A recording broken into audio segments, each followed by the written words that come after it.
Cats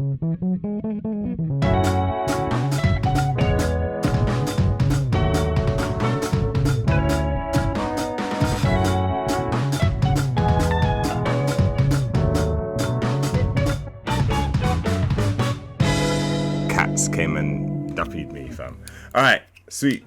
So, Womsum here again. Yes. Thank you everybody who's been checking out my videos so far. It's actually been amazing, just the support I've been getting on this channel. And it's so much fun, just like showing people outside of like Instagram and outside of, you know, just social media, what kind of things that I get up to and my whole process. So last year I was approached by an artist named Swindle.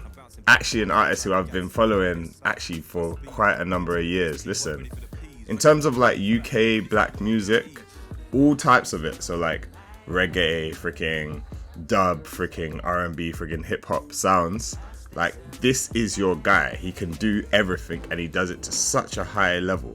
It was super dope when he approached me and said, yo, I need an artist for my next album run. I don't even think he knew that I knew his music and I'd seen him live, and I was an appreciator of his actual sound and stuff like that. But man, when I heard the album, I said, yo, this is actually amazing. And it's so nice when you get like an artist whose work you actually really gel with. Not just something you think is good or something nice, but somebody who actually makes work that you're like, wow, I connected with this from before. That has actually been super dope. But yeah, South London originator, flipping, he's a producer, he's a beat maker, he's a father as well. I don't know how he creates all of this stuff and has to deal with kids and a wife all at the same time. He wanted some kind of like superhero-esque aesthetic, but also creating this feeling of like legend and myth and almost like the Renaissance. They wanted to play with like Renaissance imagery. A big part of it, I think, comes from when they went to the studio. They went to this special studio which basically made them feel like X-Men, like each of them having different individual powers. And the actual studio itself was a little bit like Cerebro from X-Men, you know, like when Xavier puts on his hat, his helmet, and suddenly he can see the minds of everyone around the world. Being in that studio meant that they could really hibernate, you know, like a hyperbolic time chamber, and just like create music like with meaning and purpose without worrying about what's on the outside. And it really brought out each individual artist's superpowers.